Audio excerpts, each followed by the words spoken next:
नमस्कार, आप देख रहे हैं लाइव लोग न्यूज़। मैं हूं आपके साथ खुशबू राय। अभी मैं बिद्दुपुर प्रखंड के सैदपुर गणेश पंचायत में मौजूद हूं। जैसा कि आप सभी जानते हैं, बिहार में पंचायत चुनाव का तारीख घोषित कर दिया गया है। यहां तक कि बहुत सारे प्रखंडों में नामांकन भी शुरू हो चुके हैं। इसी चुनावी दौर में हम पहुँच चुके हैं सैदपुर गणेश पंचायत में। हमारे साथ मौजूद है यहाँ के इस बार के भावी प्रत्याशी उपेंद्र प्रसाद सिंह।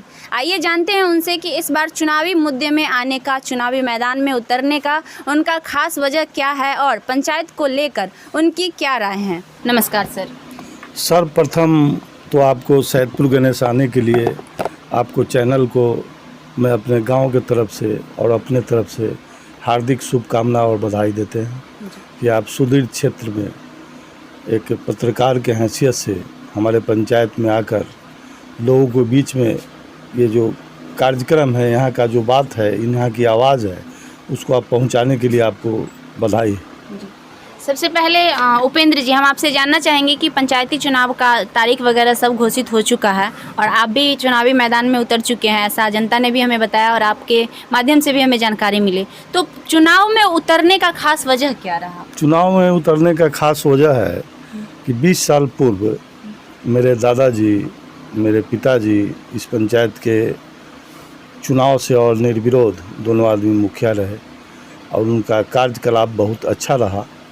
लेकिन 20 वर्षों से मैं जिला के राजनीति में, प्रदेश के राजनीति में और सामाजिक काम में 30-40 साल तक लगातार हम जुड़े हुए रहे और इधर 4 टर्म से जो मुखिया लोग बने उसमें इनका कार्यकाल अच्छा नहीं लगा।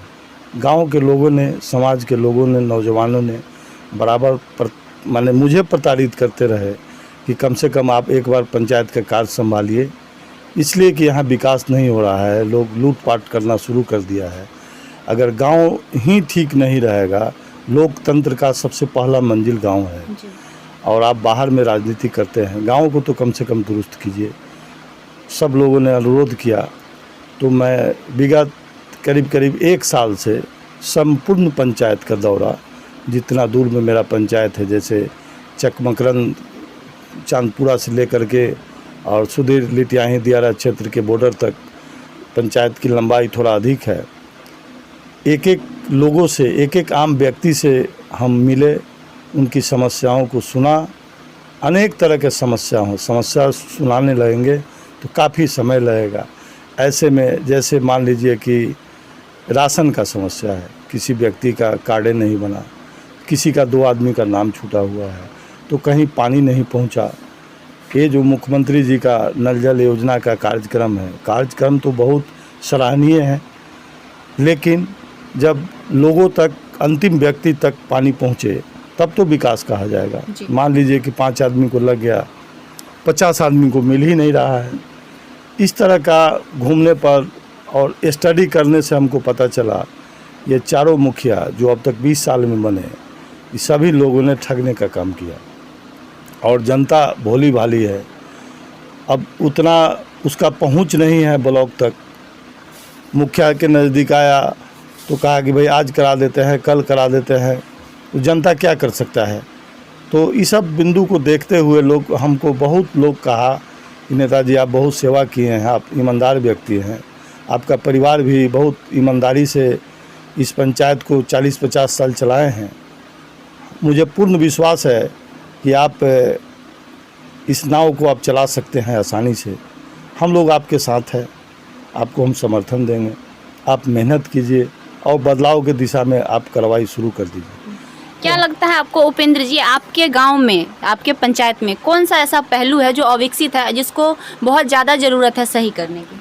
यहाँ तो सबसे पहले राशन कार्ड का समस्या है, पानी का समस्या है, शिक्षा का समस्या है, स्वास्थ्य का समस्या है, पशुपालन का समस्या है। चूँकि बगल में दियारा क्षेत्र है, यहाँ पानी भी आता है, तो चारा का सबसे बड़ा किसान को दिक्कत है। हेल्थ के संबंध में आप देख ही रहे हैं कि ये जो सुई अभी जो पड़ रहा है, इसमें मैंने प्रभारी से भी कई एक बार बिद्दुपुर जा कर के कहा कि भाई हर वार्ड में कम से कम इस तरह का व्यवस्था कीजिए जो प्रधानमंत्री का कार्यक्रम सफल हो और सब लोगों तक अगर सुई पहुँचे तो कम से कम हम लोग बीमारी से निजात पाएंगे। तो मेरा प्रयास रहा है, जब लोग कहा है तो हॉस्पिटल गए हैं, डॉक्टर साहब से अनुरोध किए हैं कि भाई मेरा पंचायत बहुत पिछड़ा है, चलिए वहाँ व्यवस्था की, तो व्यवस्था लोग किया भी है। लेकिन जैसे ही सुई राज्य सरकार या जिला में उपलब्ध होता है, यहाँ आता है, जब लोग आए यहाँ, सब लोगों को लाइन लगवा करके मेरा प्रयास रहता है कि एक एक व्यक्ति तक सुई पड़े। सब लोगों का अधिकार बराबर है, नंबर सिस्टम से अपना सब लोग अपना दरख्वास्त दिया, सब लोग सुई लिए। इस तरह का कार्यक्रम हमारे यहाँ चल रहा है। शिक्षा और स्वास्थ्य की व्यवस्था को सुधारने के लिए आप क्या करेंगे?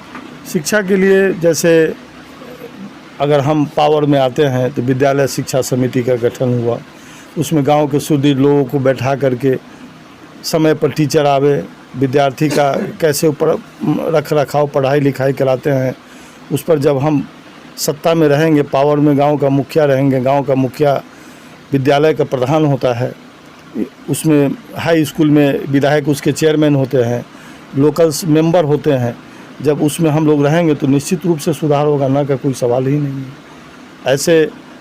ऐसे भी मैं एक भारतीय होने के नाते मेरा प्रयास रहता है कि विद्यालय में अच्छा पढ़ाई हो। शिक्षकों से मेरी अच्छी बात होती है, मैं शिक्षा के संबंध में उन लोगों से कहते हैं कि अच्छा शिक्षा बच्चों को दीजिए, ये मेरा प्रयत्न रहा है।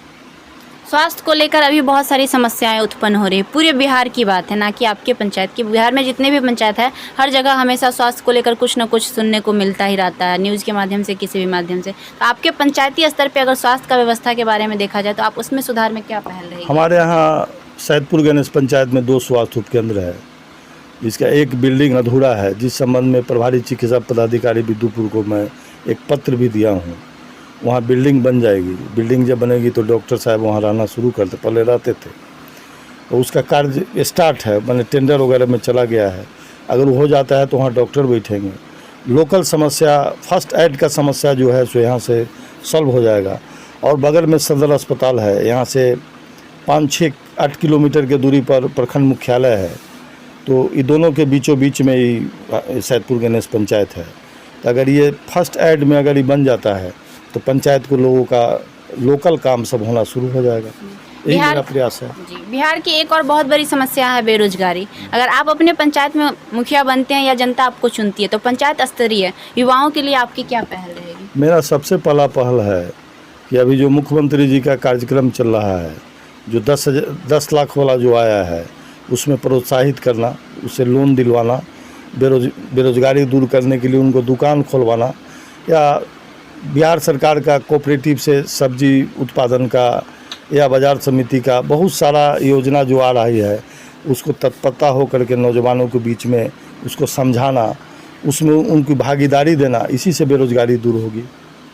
जो पंचायत स्तर का जो हम लोगों के स्तर से जो होने वाला है, उसमें कैंप लगा करके सब बेरोजगारों के बीच में प्रयास करेंगे कि इनको रोज़गार किस तरह उपलब्ध हो, इसके लिए प्रयास करना, यही मेरा प्रथम कर्तव्य होगा गांव के नौजवानों के लिए।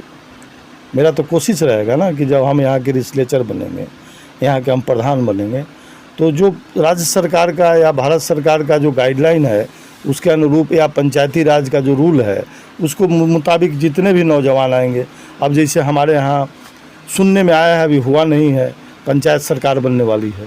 पंचायत सरकार बनेगी तो उसमें जितना पढ़ा लिखा लड़का जो कंप्यूटर चलाता है, उस सबको प्रयास करेंगे कि कमेटी के माध्यम से जो अच्छा करेगा उसमें उसको रखेंगे, इससे भी तो बेरोजगारी दूर होगी।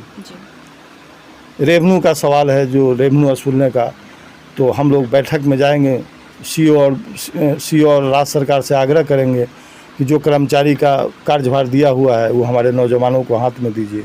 वो ऑनलाइन अभी रसीद वगैरह काटने का काम है वो पंचायत ही करेगी, तो उसमें भी 2-4-5 बेरोजगारी दूर होगी।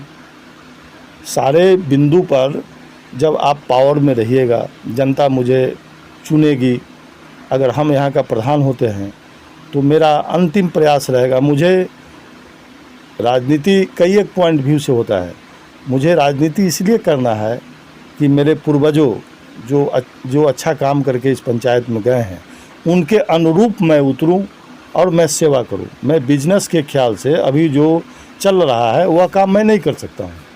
मैं लोगों से अनुरोध करूंगा, ये भ्रष्टाचार मुक्त पंचायत होगा, इसमें किसी भी तरह का कोई गड़बड़ी आपको नहीं मिलेगी। हम जनता से चुनाव में अभियान शुरू करने से पहले ही कह दिए थे कि किसी भी तरह का, मान लीजिए कि आपका 1 नंबर वार्ड है, अगर वहाँ कोई फंड आता है तो वहाँ का 10 आदमी को हम जमा करेंगे और पूछेंगे कि यहाँ कौन काम होना चाहिए। जो आप लोग राय दीजिएगा उसी राय से वहाँ काम होगी।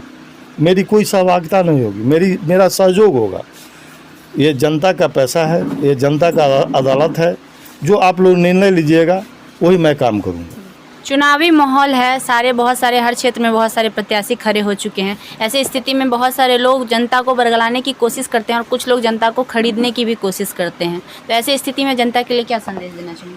सबसे पहला बात तो मैं बता दूं कि जब से मेरा राजनीतिक जीवन रहा, मैं कई एक पदों पर रहा। मैं चेयरमैन भी रहे, बहुत सारे कमेटी के मेंबर भी रहे। मेरे विषय में लगभग 40-45 वर्षों से किसी भी तरह का शिकायत तो अभी तक नहीं मिली है। मेरा एक ही उद्देश्य है कि मैं ऐसा काम करूं अपने पंचायत में कि बगल का पंचायत, बगल का प्रखंड, बगल का ज़िला लोग कहे भाई एक मुखिया का नाम सुने हैं जो भाई इस तरह है, भाई गजीब पंचायत है वो। मेरा इससे बड़ा उद्देश्य और कुछ नहीं है।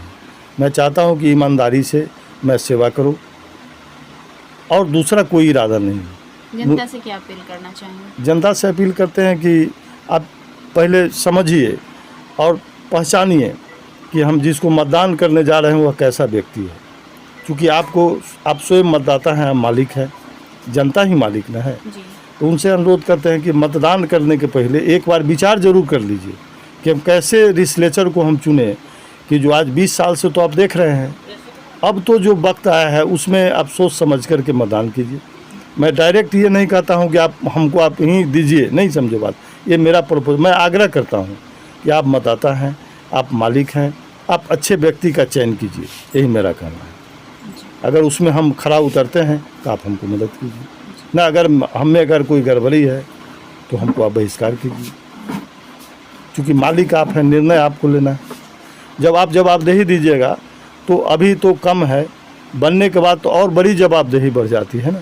एक एक बिंदु पर मान लीजिए कि किसी व्यक्ति का आज फ़ोन आ गया हमको, आज मुझे फुर्सत शाम में नहीं मिला, तो मैं प्रयास करता हूं कि रात में किस व्यक्ति का फ़ोन आया मैं दोबारा कॉल ज़रूर बैक करता हूं। वही बात मैं जनता के बीच में भी कहा हूं कि हो सकता है कि किसी कारण से हम व्यस्त हो जाए, आज आपका मोबाइल नहीं सुने तो कल उसका उत्तर आपको ज़रूर मिलेगा। और मेरा प्रयास रहेगा कि अंतिम व्यक्ति तक हम पहुँचने का प्रयास करेंगे। अब हम आदमी है, हो सकता है कि कहीं किसी चीज़ में कभी बिजी हो गए, तो आदमी ही है तो एक आध गलती तो कभी हो सकता है। उसके लिए क्षमा करना तो आप ही का काम है। यही मेरा उद्देश्य है और इसी उद्देश्य से अपने जनसंपर्क में निकले हैं। जनता की अदालत में अपने फरियाद को रखते हैं और कहते हैं कि अगर आपको हम सूट कर रहे हैं, मेरी बात विकास, मेरे पूर्व में जो विकास किया हुआ है वो अगर अच्छा लगता है तो आप ये सारे बिंदु को देखते हुए आप हमको मदद करने का प्रयास कीजिए। और जब आप मदद कीजिएगा तो मैं कोशिश करूंगा कि आपके बीच में बिना आपसे राय विचार लिए हुए किसी भी बिंदु पर कोई आगे मैं कदम नहीं उठाऊंगा। यही मेरा मुख्य उद्देश्य है। बहुत बहुत धन्यवाद। तो ये थे हमारे साथ सैदपुर गणेश पंचायत के उपेंद्र प्रसाद सिंह, जो कि इस बार के भावी मुखिया प्रत्याशी है। साफ तौर पे इन्होंने हमें जानकारी दी कि 20 सालों से यहाँ बहुत सारे जो मुखिया पद के लिए चुने गए हैं उन्होंने बहुत सारे ऐसे कामों को नहीं किया है और 20 साल बाद फिर से ये चुनावी मैदान में उतरे हैं। इन्हें लगा कि जनता को इनकी ज़रूरत है और जनता ने भी इन्हें सराहा और इन्हें कहा कि एक बार आप आइए चुनाव में, क्योंकि अभी बहुत सारे लोगों का कहना है कि बदलाव की ज़रूरत होती है। तो बदलाव की घड़ी आ चुकी है और लोगों ने सराहा है और साथ ही इन्होंने सारे उद्देश्य को भी बताया है कि मुखिया बनने का मुख्य उद्देश्य इनका क्या है और क्यों बनना चाहते हैं। ये साफ तौर पे आपने सुना और देखा। अब देखना ये है कि क्या सैदपुर गणेश पंचायत की जनता अपनी कीमती वोट उपेंद्र प्रसाद सिंह जी को देती है और उपेंद्र प्रसाद सिंह के पक्ष में यहाँ की कितनी जनता है और जनता का क्या सोच है। ये तो तब पता चलेगा जब चुनाव होगा। चुनाव के बाद क्या जनता की राय रहती है वो भी हम आपको दिखाने की कोशिश करेंगे। तब तक के लिए उपेंद्र सिंह के द्वारा कहा गया ये सारी बात आप लोग भी देखिए और आगे की जानकारी भी हम आपको देंगे। आगे की जानकारी के लिए बने रहिए लाइव लॉन्ग न्यूज़ के साथ।